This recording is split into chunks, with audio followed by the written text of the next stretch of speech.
Assalamualaikum warahmatullahi wabarakatuh. Sahabat, masih bersama saya di Sang Idealis Official. Sahabat, kali ini kita dibaperin baca peristiwa nasional. Seperti kita ketahui ya sahabat ya, di kurang lebih 2 minggu terakhir ini begitu banyak pemberitaan di media massa, di media sosial, di televisi, di mana saja terkait dengan berita adanya baku tembak antara polisi dengan polisi di rumah kepala divisi Propam. Dan yang melaporkan adalah kepala divisi Propam ke Polres Jakarta Selatan.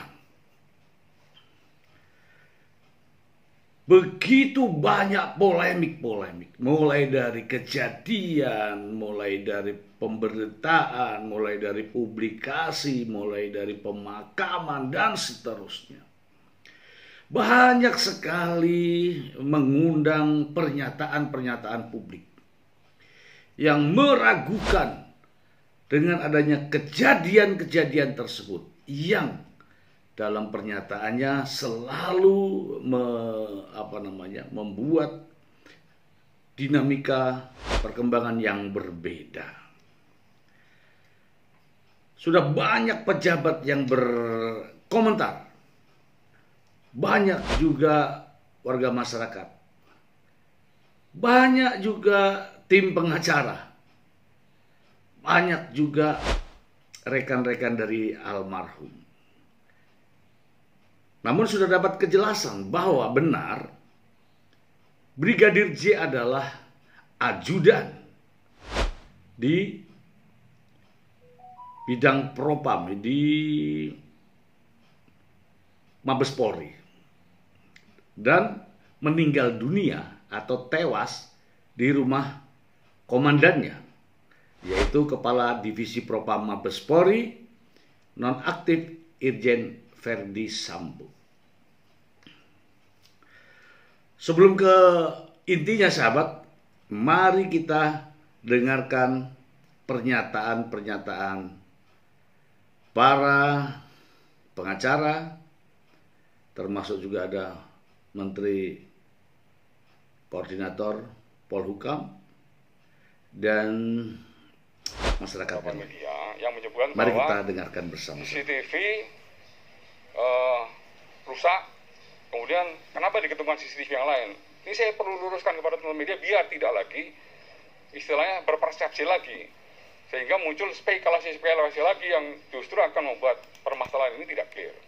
CCTV yang rusak sesuai dengan apa yang disampaikan oleh Kapolres Jakarta Selatan, ini CCTV yang di TKP. Tapi CCTV yang sepanjang jalur ini, sekitar TKP, ini sudah diketemukan oleh penyidik. Demikian juga kemarin saya sampaikan, CCTV dari sepanjang jalan, dari mulai Magelang sampai dengan TKP sini, itu juga sudah diketemukan oleh penyidik. Sekarang masih proses pemeriksaan oleh lapor untuk mengklarifikasi dan mencocokkan untuk kalibrasi untuk mencocokkan aktunya. Karena waktu yang ada CCTV dengan real time harus ya. Dilucuti atau diambil oleh dalam tanda petik oleh pihak ketiga, tetapi sekiranya tidak ketemu pun sudah kami minta supaya CCTV di sekitar situ supaya disita untuk dipakai sebagai alat bukti. Pada tanggal 8 Juli 2022 sekira atau antara pukul 10 pagi hari sampai dengan pukul 17. Lokus deliktinya adalah kemungkinan besar antara Magelang dan Jakarta. Itu alternatif pertama. Alternatif kedua, lokus deliktinya di rumah Kadipropam Polri atau rumah dinas di Duren 3, kawasan Pancoran, Jakarta Selatan. Polres Jakarta Selatan di rumah Kadipropam Polri di Komplek Polri Duren 3, kawasan Pancoran, Jakarta Selatan, DKI Jakarta. Konstruksi, nah mestinya memperlihatkan kasus yang mau direkonstruksi itu apa. Nah, kalau memang saya nggak tahu ya, apa betul kasus yang direkonstruksi itu tembak-menembak atau kasus pembunuhan atau kasus apa. Sedangkan dari pihak kuasa hukum mengatakan bahwa Brigadir C mati dulu baru ditembak, berarti kan pembunuhan, dan dilaporkan juga kasus penganiayaan dan kasus hilangnya atau pencurian HP. Jadi alangkah tepatnya kalau prarekonstruksi ini ditentukan dulu perkaranya perkara apa. Nah, perkara apa itu akan terjawab manakala dilakukan otopsi ulang gitu kan. Kan yang dihebohkan itu dianiaya dulu, meninggal dulu, baru ditembak. Tapi itu kan baru tanda tanya ya. Sebenarnya mengapresiasi langkah dari Bapak Kapolri untuk menonaktifkan sementara Irjen Verdi Sambo, karena memang dari situ kelihatan bahwa proses dalam penyelidikan atau penyidikan terhadap kasus ini ada kejanggalan. Makanya kami mengapresiasi langkah Kapolri untuk menonaktifkan Jenderal Verdi Sambo selaku Kadif Propam. Oke, jadi Anda menilai penonaktifan ini membuktikan bahwa kejanggalan itu memang fakta yang terjadi? Ya, berdasarkan data atau berdasarkan kronologis dari keluarga yang kami terima, memang kalau dilihat dari lokus dan tempusnya itu banyak kejanggalan. Makanya hari Senin formalin. Nah, di sanalah kami menemukan tadi setelah kami buka bajunya si korban almarhum, kami temukan di sana banyak luka-luka yang di bagian tubuhnya. Yang kami temukan itu lukanya di sebelah kanan ada bekas tembakan di dada satu, di arah dekat punggung ini satu, terus di leher, terus di tangan sebelah kiri. Jari dua, kelingking sama jari manisnya patah. Terus di kakinya ada luka juga, luka kita bilang, kalau kami bilang itu ada luka tajam, kayak sayatan gitu. Terus di leher ada luka jahitan juga, kiri kanan ada luka jahitan. Terus bagian dadanya itu agak miring, Pak Karni. Dadanya miring gitu. Ya, terlepas dari kasus ini yang terjadi, karena berbarengan dengan ini ada istri tentara juga ditembak kan. Nah, jadi ini soal senjata, dan kita dengar di mana-mana ada amunisi dijual belikan, senjata dijual belikan, dan lain sebagainya. Jadi ini sesuatu yang serius. Nah, saya kembali lagi ke kasus ini. Jadi saya kira saya nggak setuju dengan Kompolnas. Ini kalau ngomong acuannya jenderal, kemudian acuannya normatif, ya kan? Kalau udah ada peristiwa, kemudian diusut secara benar, gitu ya, nggak perlu pengacara Johnson Panjaitan atau tim apapun gitu, nggak perlu. Ini diproses aja dengan benar, pasti terungkap. Karena kualifikasi polisi kita udah hebat. Pertanyaannya, kenapa? Ya kan, katanya sudah dilaporkan, ada 2 yang melaporkan, bahkan bintang 2 yang melaporkan, begitu ya. Kok kejadiannya malah simpang siur sampai presidennya 2 kali ngerespon dan berbeda-beda, yang awalnya cuma normatif. Tarik. Nah, pada saat saya nonton breaking news, Dirpidum langsung yang memberikan komentar. Nah, bisa saja bahwa itu sudah ditarik ke Mabes Polri. Nah, itu yang kita harus ikutin. Jadi dalam situasi seperti ini, masyarakat dari sejak awal sudah melihat keganjilan, ya ini jangan diulangin terus, ya. Sikap Polri kemudian langsung, ya itu harus kita apresiasi juga, ya.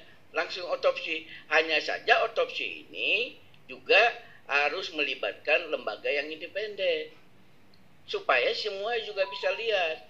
Dan kalau mungkin walaupun untuk kepentingan penyidikan bisa aja tidak diberitahu, tapi karena ini sudah menjadi konsumsi publik, ini menjadi isu nasional, harusnya semua perkembangan bisa diberitahu. Jangan berlindung di balik bahwa untuk kepentingan penyidikan, bahwa penyidik berhak merahasiakan. Ini kan sudah kepentingan masyarakat. Jadi harus sampaikan supaya keraguan-keraguan itu pelan-pelan terjawab, sehingga apapun hasil dari tim ini masyarakat bisa menerima. Yang serius. Yang kedua, juga penanganannya tidak sinkron. Keterangan polisi dari waktu ke waktu lain dan dari satu tempat ke tempat lain gitu kan. Itu misalnya Pak Ramadan beda penjelasan pertama dan kedua, lalu Polres Jakarta Selatan juga mengkonfirmasi secara agak berbeda gitu tentang status kedua orang itu, Barada dan Brigadir itu. Yang satu bilang pokoknya ditugaskan situ, yang satu memastikan ini ajudan, ini sopir dan sebagainya, jelas. Yang duka itu tragis. Oleh sebab itu ya tangisan keluarga di mana dia mengatakan jenazahnya tidak boleh dibuka, kemudian macam-macam lah yang sekarang viral. Nah itu Rifana harus dibuat terang oleh Polri, dan Pak Kapolri dengan baik sudah melakukan itu untuk membuat terang itu dengan membuat tim itu. Diharapkan tim ini menjadi betul-betul membuat terang atau melindungi tikus, mengejar atau melindungi tikus itu, lalu rumahnya yang dibakar. Terbuka aja kan cara-cara mengejar tikus itu kan sudah ada caranya, apalagi polisi sudah profesional. Saya melihat orang-orangnya juga kredibel tuh, saya kenal secara pribadi semua. Beberapa media yang menyebutkan bahwa CCTV rusak, kemudian kenapa diketemukan CCTV yang lain? Ini saya perlu luruskan kepada teman media biar tidak lagi istilahnya berpersepsi lagi, sehingga muncul spekulasi lagi yang justru akan membuat permasalahan ini tidak clear. CCTV yang rusak sesuai dengan apa yang disampaikan oleh Kapolres Jakarta Selatan, ini CCTV yang di TKP. Tapi CCTV yang sepanjang jalur ini di sekitar TKP ini sudah diketemukan oleh penyidik. Demikian juga kemarin saya sampaikan CCTV dari sepanjang jalan dari mulai Magelang sampai dengan TKP sini itu juga sudah diketemukan oleh penyidik. Sekarang masih proses pemeriksaan oleh lapor untuk mengklarifikasi dan mencocokkan untuk kalibrasi untuk mencocokkan aktunya, karena waktu yang ada CCTV dengan real time harus dilucuti atau diambil oleh dalam tanda petik oleh pihak ketiga, tetapi sekiranya tidak ketemu pun sudah kami minta supaya CCTV di sekitar situ supaya disita untuk dipakai sebagai alat bukti. Banyaknya pemberitaan, banyaknya pernyataan, banyaknya kegiatan ini, kegiatan itu, banyaknya rencana kegiatan ini, rencana kegiatan itu. Banyaknya komentar ini, komentar itu. Sebenarnya kuncinya adalah jujur. Selesai semua itu.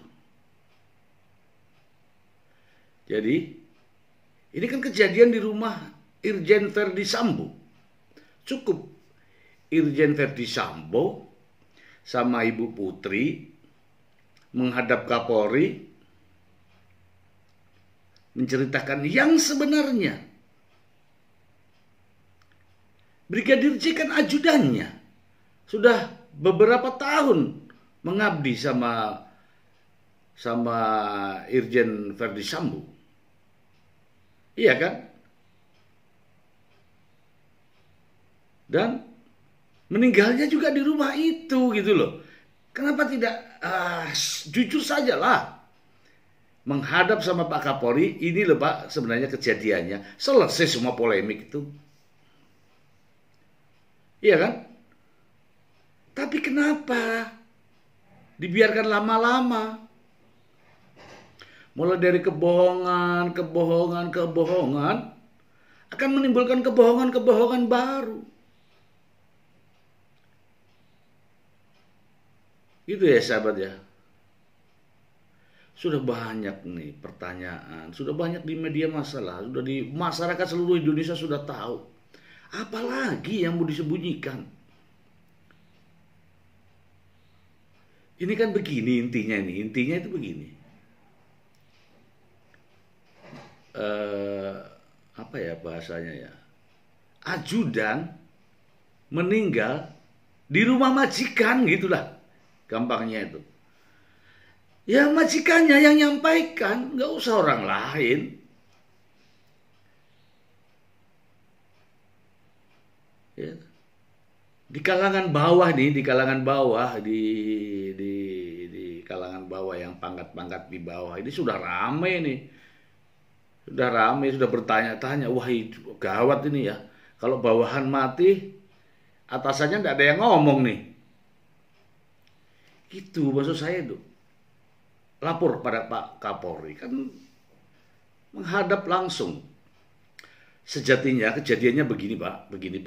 Gentle, dah aman sudah. Apa yang ditakutkan? Cobalah kita berpikir jujur saja. Kenapa? Malu. Lebih malu lagi nantinya. Seorang pimpinan, ada kejadian anak buahnya, tidak ada tanggung jawab. Itu lebih malu. Memalukan sebagai pimpinan. Iya kan? Kalau kita ini juragan, asisten-asisten kita ini ada persoalan, juragan yang bertanggung jawab, itu yang benar. Jadi begini loh. Apa yang harus ditutup-tutupi lagi? Takut kehilangan jabatan, takut kehilangan pangkat, takut kehilangan tunjangan. Aduh, saya itu pernah mendengar seperti ini, pimpinan itu. Kesalahan anak buah adalah tanggung jawab pimpinannya. Begitu. Nah ini sekarang ada baku tembak, ada yang meninggal di rumahnya. Lah kok nggak ada suaranya? Kok bisa jadi gini? Tahu nggak apa yang terjadi setelah seperti ini? Karo Paminal yang tidak tahu menahu persoalan itu ikut dinonaktifkan. Brigjen loh itu. Kebanggaan keluarga, tidak tahu apa-apa, tidak ada hubungannya dengan urusan tembak menembak. Hanya loyalnya saja, loyalitas. Dinonaktifkan. Kasihan kan? Kemudian Kapolres Jakarta Selatan, Pak Budi Herdi, itu hanya karena memegang loyalitas. Dinonaktifkan juga. Bahkan mungkin ada yang lain yang akan dinonaktifkan gara-gara nutup-nutupin ini. Ini berita sudah simpang siur. Kalau ini Bapak ini kesatria, tidak ada polemik Pak. Tidak ada polemik. Langsung ke media massa bahwa saya menjelaskan terjadi kronologisnya peristiwa ini, sampai bingung itu saking loyalnya sama Bapak itu, sampai bingung itu Kapolres Jakarta Selatan, Karo Paminal, ada lagi yang lain termasuk Karo Penmas, bingung itu mau menyampaikan kepada masyarakat itu. Seandainya Bapak sendiri yang menyampaikan bahwa mohon maaf sahabat-sahabat, mohon maaf saudara-saudara, karena begini, selesai. Bapak sendiri yang tanggung jawab sebagai seorang atasan. Tapi akibatnya ini, Karo Paminal dinonaktifkan, Kapolres Jakarta Selatan dinonaktifkan. Padahal ini hanya sekedar loyalitas saja ini. Menjalankan perintah. Ayolah Pak, Bapak keluar ke media massa, ke para wartawan itu, supaya nggak terjadi polemik di negara ini. Ini imbasnya buruk Pak. Ketika penanganan kasus umum di masyarakat, polisi itu cepat menangani Pak. Hebat polisi itu. Tapi begitu kasusnya di internal polisi, penembakan atau baku tembak atau apalah di rumah kepala divisi Propam, menimbulkan banyak pertanyaan. Sampai Kapolri turun tangan, sampai Presiden memberikan statement, Menko Polhukam. Ini satu saja kok sebenarnya. Mungkin teman-teman juga setuju. Kalau ini Irjen Verdi Sambo, Kadif Propam nonaktif, keluar dan memberikan pernyataan, kemudian minta maaf kepada Pak Kapolri atas kejadian ini, ceritakan yang sebenar-benarnya, selesai. Tidak ada lagi polemik-polemik. Itu baru namanya gentle. Apalagi Bapak pimpinan yang meninggal, bawahan Bapak langsung yang mengabdi kepada Bapak. Ya kan? Bahkan baru saja pulang bersama-sama dengan Bapak. Bapak Irjen Verdi Sambo. Inilah yang menjadi polemik begitu berkembang. Kenapa? Karena Bapak gak mau ngomong apa yang sebenarnya terjadi. Kalau Bapak ngomong apa yang sebenarnya terjadi, selesai Pak. Tidak ada lagi polemik-polemik, tidak ada lagi pernyataan-pernyataan yang dikeluarkan oleh banyak elemen-elemen masyarakat tadi. Itu dari sang idealis Pak. Jadi tidak perlu lagi takut, malu, apalah yang mau ditutup-tutupi Pak. Ini warga masyarakat Indonesia semua tahu bahwa ada seorang ajudan meninggal di rumah juragan. Bahwa ada seorang brigadir tok ya, nggak pakai jenderal. Brigadir polisi meninggal di rumah Inspektur Jenderal Polisi. Semua warga masyarakat tahu. Masalahnya di sini. Pak Jenderal nggak keluar ngomong. Coba Pak Jenderal keluar ngomong, selesai Pak. Ya nggak? Selesai lah. Nggak ada lagi yang orang spekulasi liar, pernyataan liar, argumentasi liar, tidak ada. Ayo argumentasi yang tidak liar. Bapak keluar, nyampaikan kepada pers. Selesai. Demikian. Semoga bermanfaat untuk kita semua. Terima kasih. Wassalamualaikum warahmatullahi wabarakatuh.